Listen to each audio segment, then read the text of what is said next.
নমস্কার দর্শক, সংবাদ আবির্ভাবের গুরুত্বপূর্ণ সংবাদে আপনাদের সকলকে স্বাগত।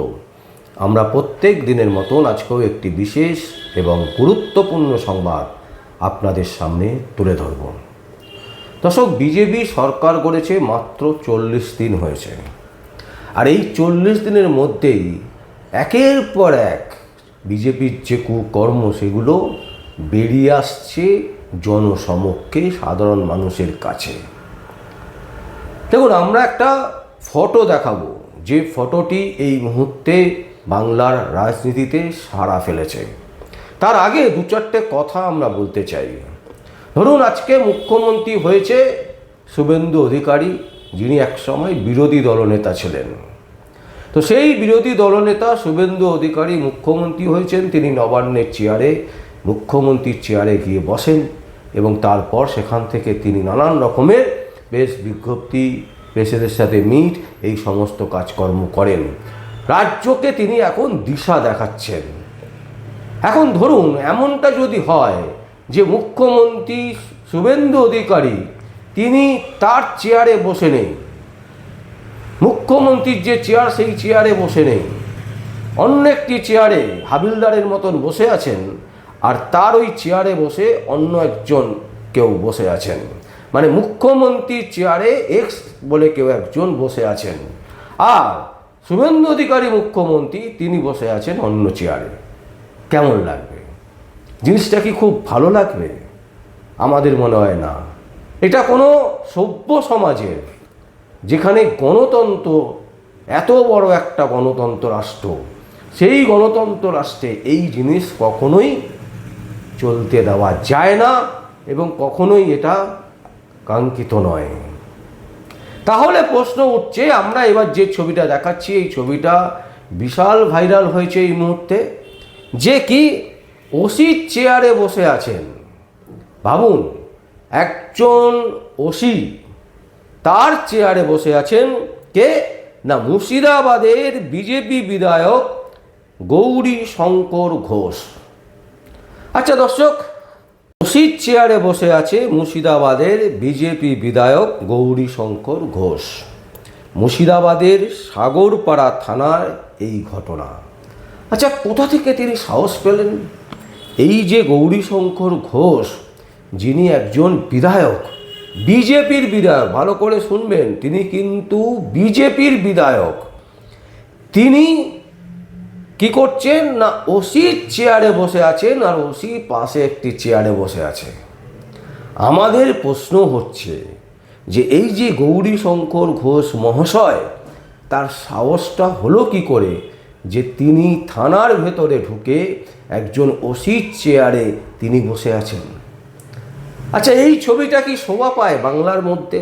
বাংলার এখন এই মুহূর্তে এই সংবাদটা দেখার পর বিজেপির যে সমস্ত দলীয় কর্মীরা আছেন, তারা রেড়ে করে উঠবেন।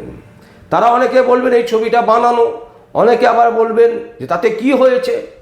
আসলে সভ্য সমাজের মানুষ, যারা শিক্ষিত সমাজ, যারা, তারা বোঝেন চেয়ারের মূল্য। যারা শিক্ষিত সমাজের মধ্যেই পড়েন না, তারা বুঝবেন কি করে যে সেই চেয়ারের মূল্য আদৌ কতটা। কারণ এখানে চেয়ার বিক্রি হয়। কেন্দ্রীয় সরকার নরেন্দ্র মোদীর হাত ধরে ভারতবর্ষের মানুষকে শিখিয়েছেন যে কিভাবে সাংসদদের কেনা বেচা করতে হয়, কিভাবে একটা সাংসদকে কোটি কোটি টাকা দিলে তিনি কি সুন্দরভাবে চলে আসেন তার দলে।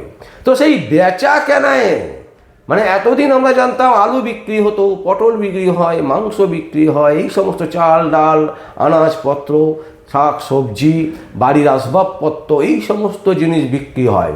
এখন আমরা দেখতে পাচ্ছি সাংসদরাও কি করে বিক্রি হয়ে যাচ্ছেন। তো সেইখানে এই চেয়ারে বসে অসুবিধা কি আছে? এটাই মনে হবে বিজেপির দলীয় কর্মী যারা আছেন, যারা বিজেপির সমর্থকরা আছেন, যারা একেবারে নিজেদেরকে সনাতনী বলে পিঠ চাপড়াতে শুরু করেন এবং বুক চাপড়াতে শুরু করেন সারাক্ষণ নিজেদেরকে সনাতনী বলে প্রচার করার জন্য, যে আমি সনাতনী।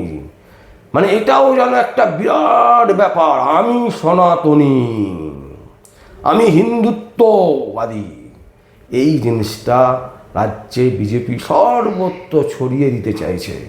ঠিক ঠিক যেভাবে তৃণমূল কংগ্রেসকে আমরা দেখেছিলাম যে মমতা ব্যানার্জি ভবানীপুর থানায় যখন আক্রমণ করলেন তখন পুলিশ টেবিলের নিচে লুকোচ্ছেন, আর এখন কি দেখছি বিজেপির বিধায়ক তিনি চেয়ারে বসে আছেন, আর সেই চেয়ারে কোথায় বসে আছেন? ওসির চেয়ারে, ওসি পাশের চেয়ারে বসে ওনার মুখ দেখছেন। এই হচ্ছে দুটো দলের মধ্যে যে সামঞ্জস্য আছে, দুটো দল যে একই এবং এ আর বি, এখান থেকে কিন্তু একেবারে স্পষ্ট বোঝা যায়। এবং বিজেপির এই যে আচরণ, এই আচরণ কিন্তু হঠাৎ করে নয়। যেখানে যেখানে বিজেপি সরকার চলছে সেখানে সেখানে এই ধরনের মস্তান রাজ চলছে।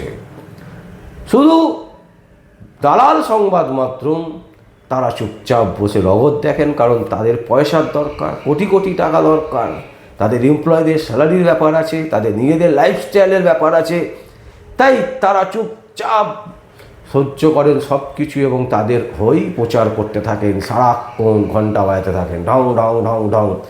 যদি কোনো সময় বলে দেন যে এই ঘন্টাটা বাজাচ্ছেন কেন, ওটা নিয়েই নিউজ সারাদিন, ঘন্টাটা কেন বাজাচ্ছেন, ঘন্টাটা কেন বাজাচ্ছেন, ঘন্টাটা কেন বাজাচ্ছেন। এই হচ্ছে বর্তমান সমাজ ব্যবস্থার একেবারে উলঙ্গ যে উদাহরণ, সেই উদাহরণ আপনাদের সামনে তুলে ধরলাম। এবং এটা একটি বাস্তবিক ছবি, যে ছবি মুর্শিদাবাদ থেকে আমাদের কাছে এসছে। সোশ্যাল মিডিয়ায় এই ছবি কিন্তু বিরাট ভাইরাল হয়েছে। প্রতিবাদীরা সরব, কিন্তু প্রতিবাদীরা প্রতিবাদ করলেই তাদেরকে দাগিয়ে দেওয়া হচ্ছে তারা বামপন্থী, তারা ওইপন্থী, তারা তৃণমূলী। কিন্তু তারা একবারও ভাবছে না যে ঘটনাটা কতটা অনৈতিক, কতটা অসামঞ্জস্য বাংলার ক্ষেত্রে। একজন ওসির চেয়ারে একজন বিধায়ক বসবেন, এই জিনিস কোনো অবস্থাতেই মেনে নেওয়া যায় না, কিন্তু সেই জিনিসটাকেই মেনে নিতে হবে, কারণ বিজেপি সরকার চলছে।